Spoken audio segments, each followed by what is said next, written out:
ตีนะกระดานกันขึ้นมาเลย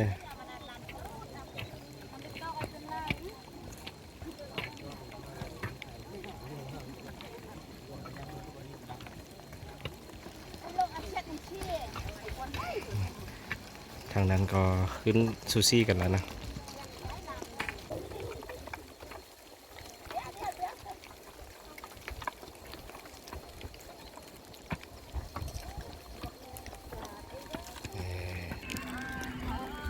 อันนี้บอกให้ก็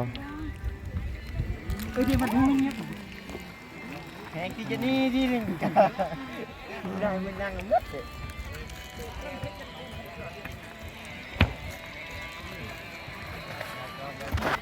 บกกึ่งจากบ้านท่านหนึ่งเนี่ยบกกึ่งลงจากบ้านท่านหนึ่งโอ้ยระดับนี้สิกึ่งเลยพวกยามคักเลยผมเอาเช็ดด้วยมือเลยเช็ดได้ไหม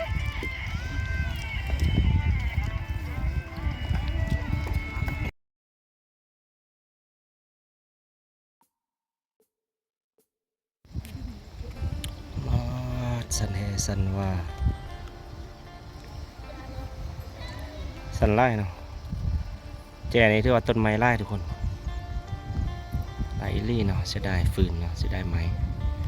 เขาจะฟันเขาจะกึ่งไว้บนเดียวนี้เพราะว่ามันสั่นได้เนาะส่วนเขาจะซักเข้าให้ก่อนบางคนก็ได้เปาะได้ปีนขึ้นเนาะเพราะว่ามันสั่นได้บ่ให้ก็สิไปหมดแหละทุกคนแต่ว่ามันสั่นได้ไปบ่ได้นี่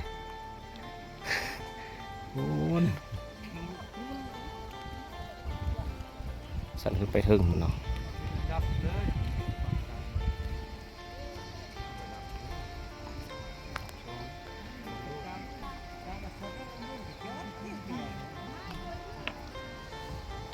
ปูบักแตงเนาะคือสิคักเนาะ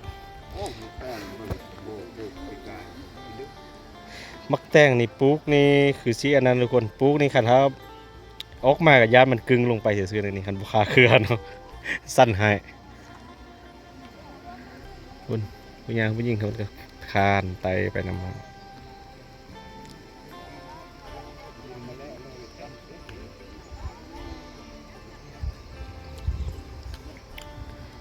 ทางนี้จอดแล้ววะสุดทางสุดลุมพุ่นละโอ้ยสั่นแห่สั่นว่า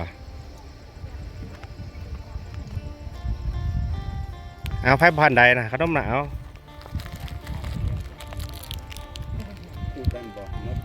บอกครูเอาบ่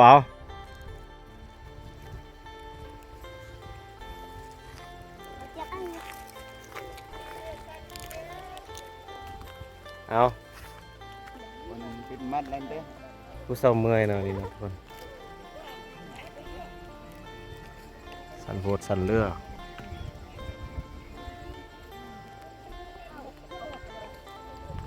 ไปเศร้าเมื่อยโดนแล้วลง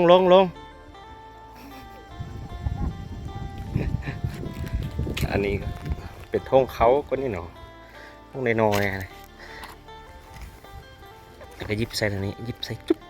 อย่างนี้นี่เนาะ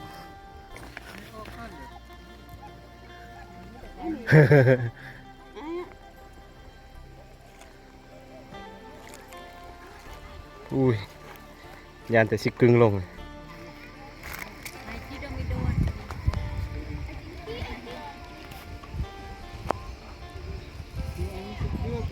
ประมาณ30กว่าเนาะ30หรือ40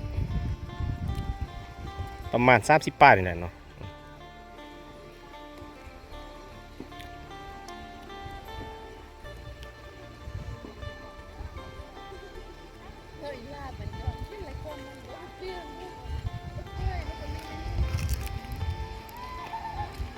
ปุ่นคือขี้เห็นจะคือขี้เห็นสกันเด้อคือหัวกันเลย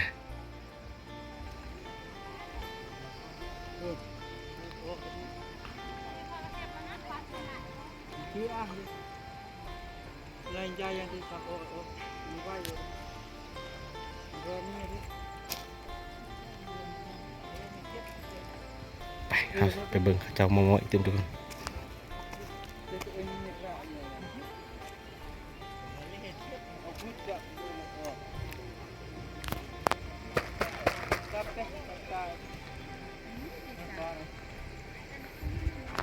ไปมอเขาเจ้ามันอึบอุ้ยอุ้ยอุ้ยอุ้ยอุ้ยโอ้ยจันเดจองต้นไม้ไว้แต่ละคุ้มก็ที่ว่าใส่หมดแล้วเนาะมีเขาแต่ละคุ้มมีเขาจัง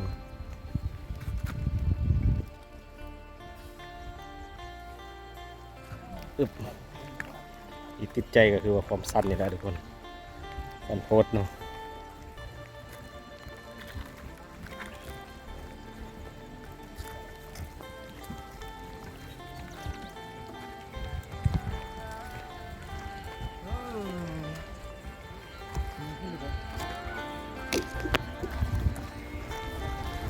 อุ้ยอุ้ยอุ้ยอ่ะคอนมอน ขอบเลยเนี่ย ยายกัน เย้ยายโค้งที่หัวโป๊ะ อ่ะก็ยายไม่วะเนาะ ขอบคุณ เออคอนมอนอีน่าก่อนี่คอนมอนอีน่าก่อ ใจเชง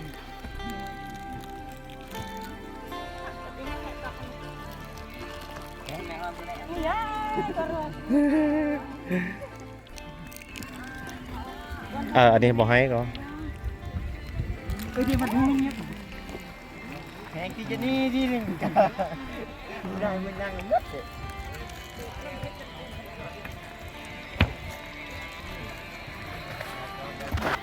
บอกกึ่งจากบ้านเท่านึงเนี่ยบอกกึ่งลงจากบ้านเท่านึง โอ้ยระดับนี้สิกึ่งเลยเกือบพวกยามคักเลยผมเช็ดได้ไหมลองเช็ดได้ไหม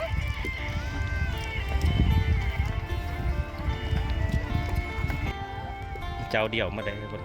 ยายเรียนแทบกันไปเนาะ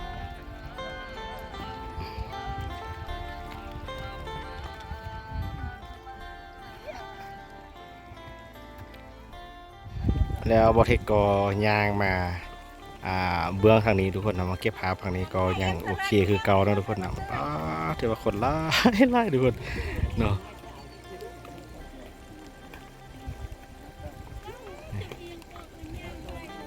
ปีนขึ้นมานะทุกคนบางคนก็เปาะบางคนก็ปีนขึ้นมานะโอ้ยยอมใจเขาเจ้านะมันบางขี้หินโลลงขี้หินนี่ที่ว่าคู่ลงนะผู้ใดขึ้นก่อนนี่ต้องได้ระมัดระวังบอกให้เปาะขี้หินลงเนาะผู้อยู่ของไทยจะโดนเนาะโอ้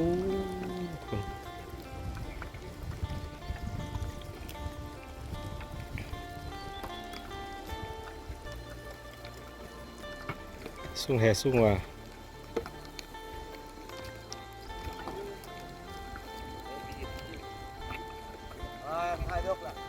เอาดก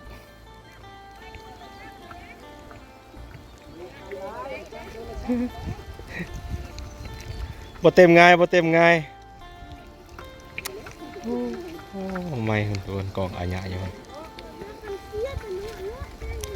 ป้าบุดเดียวนึงจะว่าขึ้นมาบุบเลยเนาะทุกคนขึ้นมาถึงนี่เนาะโอ้ไวคักขนาดว่าขึ้นหูเลยเนาะขนาดบอสันเนี่ยแห่งสิไวกว่านี้เขาเจ้า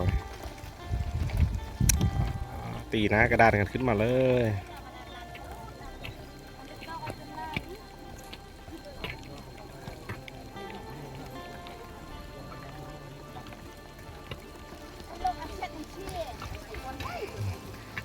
ทางนั้นก็ขึ้นซูซี่กันแล้วนะ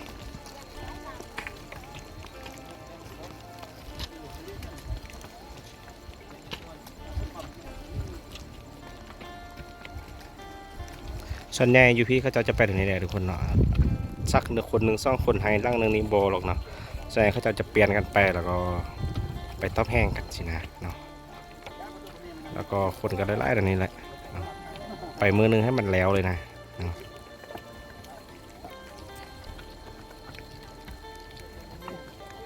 ขึ้นผูเลยทุกคนโตไปบักสั้นๆเลยนี่โอ้เนาะ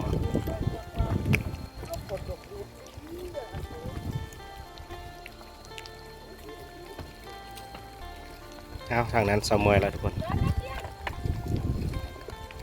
เสมอแล้วนะ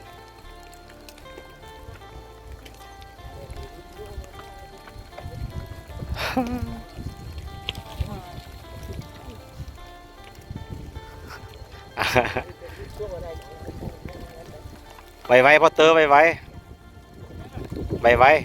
ๆซักไวๆประเทศคงจะก็หมดทุกคนแหละเป็นประชาชนบ้านดอยกาวของนี่เนาะ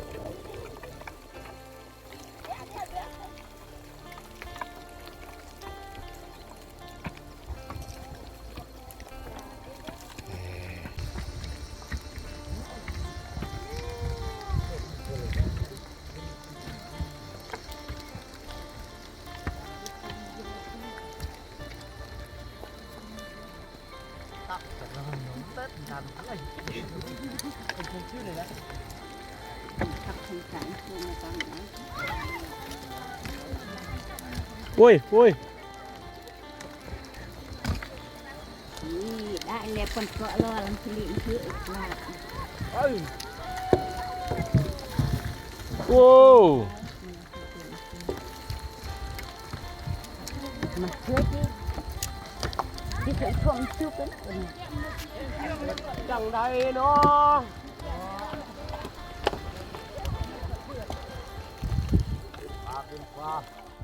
แล้วเขาก็ขึ้นมาอีกตึมคัดสั้นหนึ่งทุกคนขึ้นมาเฮละสั้นเนาะเขาเจ้ายังอยู่ลุมกันอยู่นะเพราะว่ามันมีในน้าผ้าอย่างนี้ตึมตัวหนึ่งไงนะประเทศก็ได้ว่าได้ยางขึ้นมาเฮละน้อยนะมันเขาเจ้าเอาไม้ดึงกันเอานะโอ้สันอีลี่ทุกคนเบิ่งอยู่โฮมนี่คืออาจจะบ่สั่นไปได้เนาะแต่ว่าตัวจริงนี่ว่า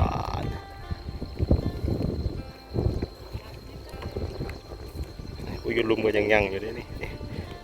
อยู่สันลุมพุ่นนะเมื่อกี้ไปก็อยู่สันลุมพุ่นนะเอาตอนนี้เพกยางขึ้นมาเฮียไปแล้ว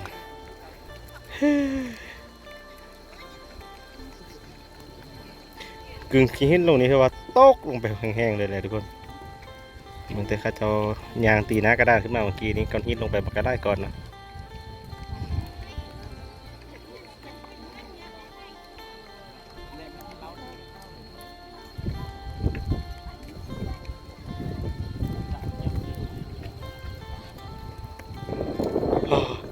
แล้วก็ขึ้นมาอีกตึงคันหนึ่งทุกคนข้าเจ้าก็ขึ้นมาเรื่อยๆนะคันถ้าว่าดินเพียงนี่ปึ๊ดเดียวเลยทุกคนนะหนึ่งข้าเจ้าสับไปกึ๊บบอกไวๆนะแต่อันนี้มันได้ขาดขึ้นผู้เลยนะก็เดี๋ยวได้ยางซามา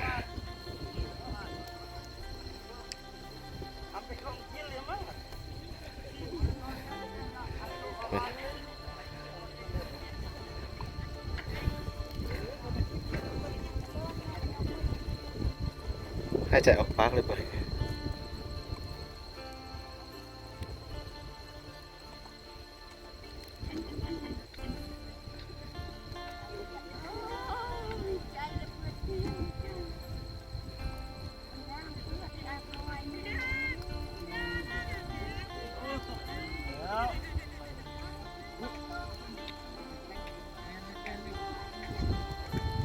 ปีนขึ้นมา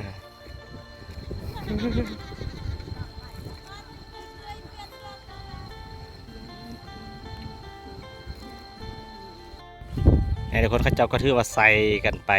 จนสุดแล้วเนาะก็ถือว่าฮอตแดนบอลที่ว่ามืดไฮแล้วเนาะแต่อีกตึมชิมหนึ่งก็ยังอยู่บริเวณรุมๆนี้อยู่นะทุกคนเขาเจ้าก็ถือว่าใส่ขึ้นไปเรื่อยๆนะ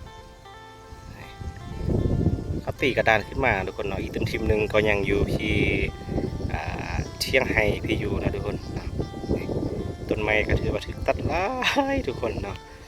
นี่อันนี้ก็ถือว่าชิมหนึ่งอีกตึมแล้วกำลังไกลจะลงแล้วเนาะนี่ถือว่า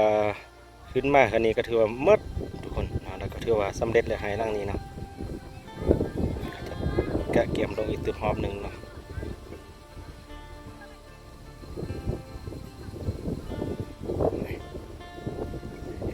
ยังส่วนอยู่บริเวณเบื้องฟากต่อไปก็จะเป็นป่าใหญ่อยู่นะทุกคนนี่เป็นป่าใหญ่อยู่ตรงนี้ก็จะเป็นห้วยเป็นน้ำตวดทุกคน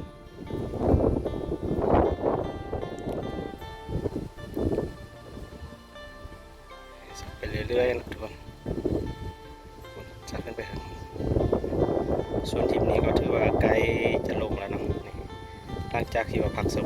ก็จะล